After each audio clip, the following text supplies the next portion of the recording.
Anne of Green Gables by Lucy Maud Montgomery. Chapter 5. Anne's History. "Do you know," said Anne confidentially, "I've made up my mind to enjoy this drive. It's been my experience that you can nearly always enjoy things if you make up your mind firmly that you will. Of course, you must make it up firmly. I am not going to think about going back to the asylum while we're having our drive. I'm just going to think about the drive. Oh, look! There's one little early wild rose out. Isn't it lovely? Don't you think it must be glad to be a rose?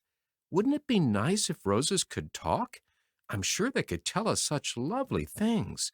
And isn't pink the most bewitching color in the world? I love it, but I can't wear it. Red-headed people can't wear pink, not even in imagination. Did you ever know of anybody whose hair was red when she was young, but got to be another color when she grew up?" "No, I don't know as I ever did," said Marilla mercilessly. "And I shouldn't think it likely to happen in your case either." Anne sighed. "Well, that is another hope gone. My life is a perfect graveyard of buried hopes." That's a sentence I read in a book once, and I say it over to comfort myself whenever I'm disappointed in anything. "I don't see where the comforting comes in myself," said Marilla. "Why? Because it sounds so nice and romantic, just as if I were a heroine in a book, you know.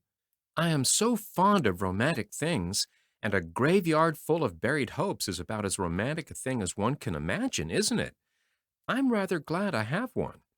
Are we going across the Lake of Shining Waters today?" "We're not going over Barry's Pond, if that's what you mean by your Lake of Shining Waters. We're going by the shore road." "Shore road sounds nice," said Anne dreamily. "Is it as nice as it sounds? Just when you said shore road, I saw it in a picture in my mind, as quick as that. And White Sands is a pretty name, too, but I don't like it as well as Avonlea. Avonlea is a lovely name. It just sounds like music. How far is it to White Sands?" "It's 5 miles.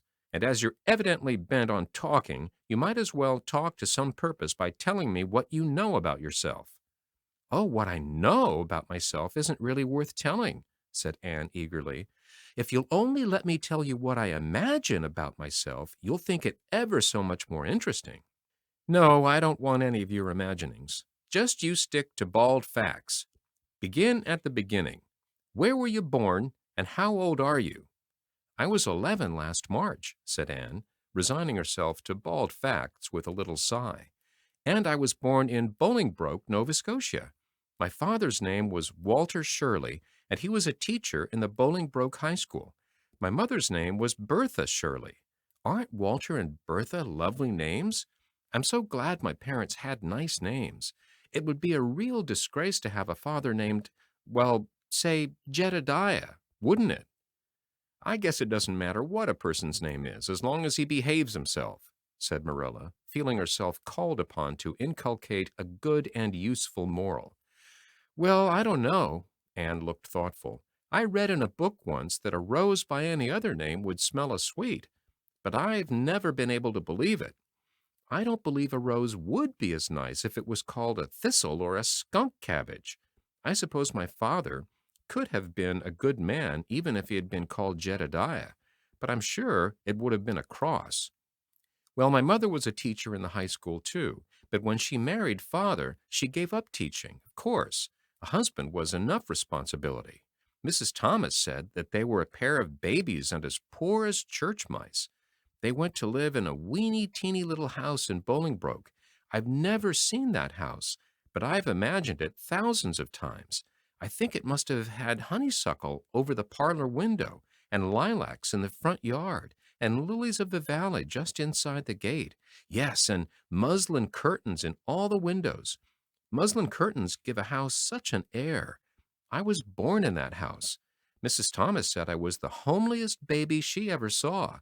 I was so scrawny and tiny and nothing but eyes, but that mother thought I was perfectly beautiful. I should think a mother would be a better judge than a poor woman who came in to scrub, wouldn't you? I'm glad she was satisfied with me anyhow. I would feel so sad if I thought I was a disappointment to her, because she didn't live very long after that, you see. She died of fever when I was just 3 months old. I do wish she'd lived long enough for me to remember calling her mother. I think it would be so sweet to say mother, don't you? And father died 4 days afterwards from fever, too. That left me an orphan, and folks were at their wits' end. So Mrs. Thomas said, what to do with me? You see, nobody wanted me even then. It seems to be my fate.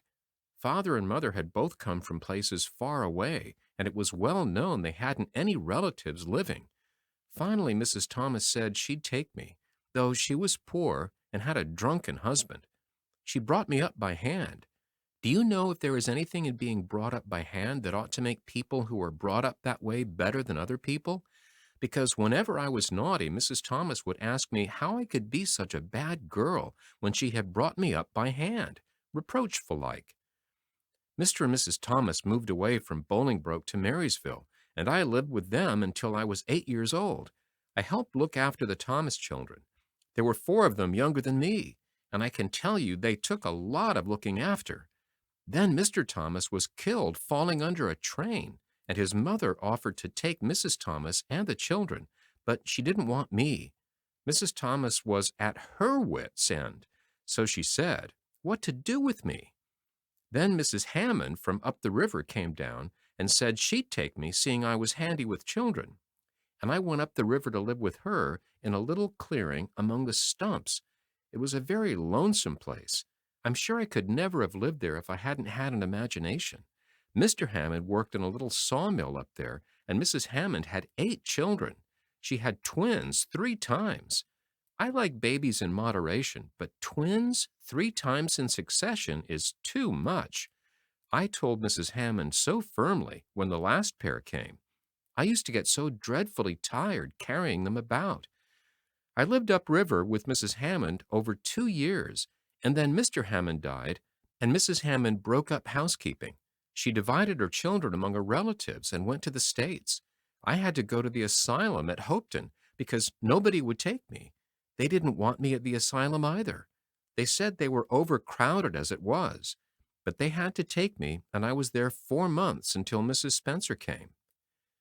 Anne finished up with another sigh, of relief this time. Evidently, she did not like talking about her experiences in a world that had not wanted her. Did you ever go to school? Demanded Marilla, turning the sorrel mare down the shore road. Not a great deal. I went a little the last year I stayed with Mrs. Thomas. When I went up river, we were so far from a school that I couldn't walk it in winter, and there was a vacation in summer, so I could only go in the spring and the fall. But of course, I went while I was at the asylum. I can read pretty well, and I know ever so many pieces of poetry off by heart. The Battle of Hohenlinden, and Edinburgh after Flodden, and Bingen of the Rhine, and most of The Lady of the Lake, and most of The Seasons by James Thomson. Don't you just love poetry that gives you a crinkly feeling up and down your back? There's a piece in the Fifth Reader, The Downfall of Poland, that is just full of thrills. Of course, I wasn't in the Fifth Reader, I was only in the Fourth, but the big girls used to lend me theirs to read. Were those women, Mrs. Thomas and Mrs. Hammond, good to you? Asked Marilla, looking at Anne out of the corner of her eye. Oh, faltered Anne. Her sensitive little face suddenly flushed scarlet, and embarrassment sat on her brow. Oh, they meant to be. I know they meant to be just as good and kind as possible. And when people mean to be good to you, you don't mind very much when they're not quite, always. They had a good deal to worry them, you know. It's very trying to have a drunken husband, you see, and it must be very trying to have twins 3 times in succession, don't you think? But I feel sure they meant to be good to me. Marilla asked no more questions. Anne gave herself up to a silent rapture over the shore road, and Marilla guided the sorrel abstractedly while she pondered deeply. Pity was suddenly stirring in her heart for the child. What a starved, unloved life she had had, a life of drudgery and poverty and neglect. For Marilla was shrewd enough to read between the lines of Anne's history and divine the truth. No wonder she had been so delighted at the prospect of a real home. It was a pity she had to be sent back. What if she, Marilla, should indulge Matthew's unaccountable whim and let her stay? He was set on it, and the child seemed a nice, teachable little thing. She's got too much to say, thought Marilla, but she might be trained out of that, and there's nothing rude or slangy in what she does say. She's ladylike. It's likely her people were nice folks. The shore road was woodsy and wild and lonesome. On the right hand, scrub firs, their spirits quite unbroken by long years of tussle with the Gulf winds, grew thickly. On the left were the steep red sandstone cliffs, so near the track in places that a mare of less steadiness than the sorrel might have tried the nerves of the people behind her. Down at the base of the cliffs were heaps of surf-worn rocks or little sandy coves inlaid with pebbles as with ocean jewels.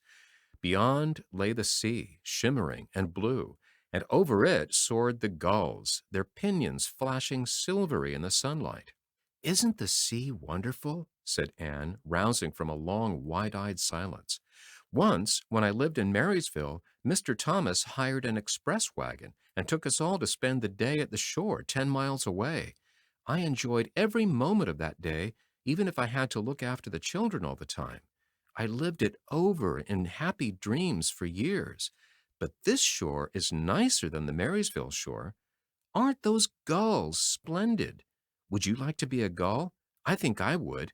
That is, if I couldn't be a human girl. Don't you think it would be nice to wake up at sunrise and swoop down over the water and away out over that lovely blue all day, and then at night to fly back to one's nest? Oh, I can just imagine myself doing it.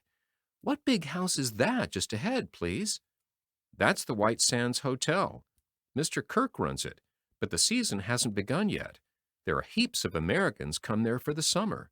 They think this shore is just about right." "I was afraid it might be Mrs. Spencer's place," said Anne mournfully. "I don't want to get there. Somehow, it will seem like the end of everything."